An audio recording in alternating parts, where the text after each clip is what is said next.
Hello everyone, स्वागत करते हैं आपका अपने यूट्यूब चैनल स्टडी पॉइंट में। तो आज हम आपको बताएंगे मध्यकाल में ब्रज भाषा का साहित्यिक भाषा के रूप में विकास। ब्रज भाषा का मूल रूप से क्षेत्र की बोली है।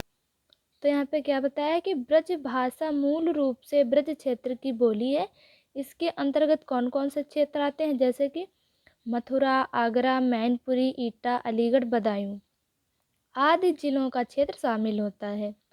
ब्रज भाषा का विकास सौरसेनी अपभ्रंश से हुआ है।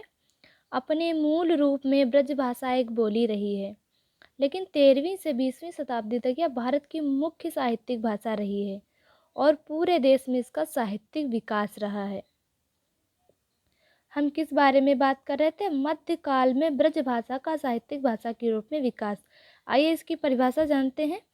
हिंदी परिवार जिस भाषा को हम ब्रज भाषा के नाम से जानते हैं, उसका संबंध ब्रज मंडल या ब्रज प्रदेश से है, जिसके अंतर्गत मैंने आपको बताया ही, पहले ही बता दिया है, मथुरा, आगरा, मैनपुरी, बदायूं, अलीगढ़, एटा सहित आसपास के काफ़ी बड़ा क्षेत्र शामिल हो जाता है।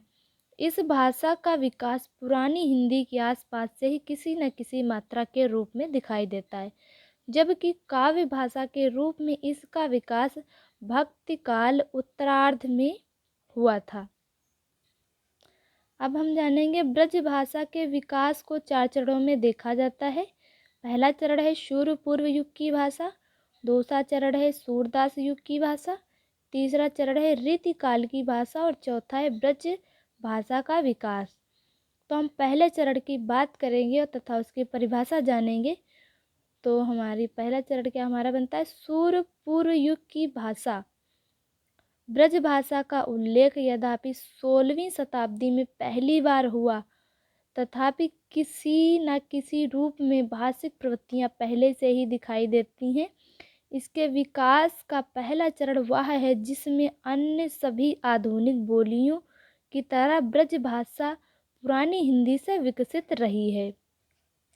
ब्रज भाषा का विकास सौरसेनी अपभ्रंश से माना जाता है। इसका आरंभिक संकेत प्राकृत पैगलम तथा उक्तयुक्त प्रकरण में दिखाई देता है। जालंधर नाथ द्वारा रचित इस पद में इसे निम्न रूप में देखा जा सकता है। जालंधर नाथ द्वारा पद जो लिखित है यहाँ पर, उस पद का है, जोगी सोई जाड़िए जगते रहे उदास, तत निर्जन पाइये कहे मच्छंदर नाथ। इस पद ब्रज भाषा का बहुत ही शुरुआती तौर दृष्टव्यय हो रहा है। ब्रज भाषा का पहला स्वतंत्र प्रयोग करने का श्रेय अमीर खुसरो को दिया जाता है। उनकी कुछ पंक्तियां ब्रज भाषा का उदाहरण प्रस्तुत करती हैं। अमीर खुसरो का पद यहाँ पे है, खुसरो रैन सुहाग की जागी पी के संग, तन मेरो मन पिय को दो भय एक रंग। सूरदास के आगमन से पूर्व कुछ और कवि ब्रज भाषा का प्रयोग करते हुए देते हैं।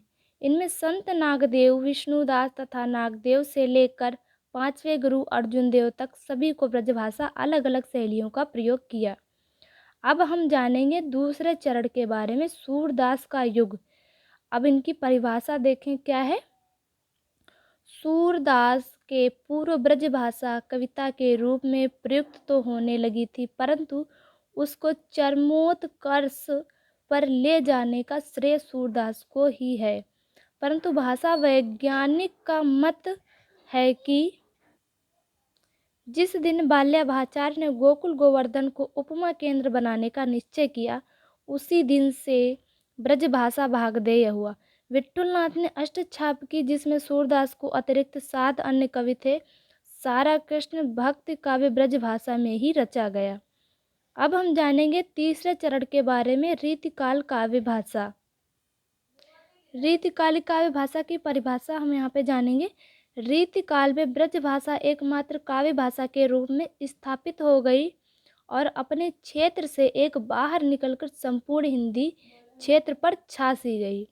अब हम चौथे चरण के बारे में जानेंगे, हिंदी भाषा का विकास। अब जान लेते हैं चौथे चरण ब्रज भाषा का विकास तथा इसकी परिभाषा में क्या परिभाषित किया गया है। भक्ति काल के बाद जब अवधि का विकास प्रायः रुकने लगा था और खड़ी बोली के विकास में कोई संकेत नजर नहीं आ रहे थे, तब ब्रज भाषा ने अपना विकास के चरम काल का अनुभव किया। आपको हमारे मध्यकाल में ब्रज भाषा का साहित्य के विकास में इसकी परिभाषा कैसी लगी, कमेंट बॉक्स में बताइए। प्लीज़ हमारे चैनल को सब्सक्राइब कीजिए। Thank you.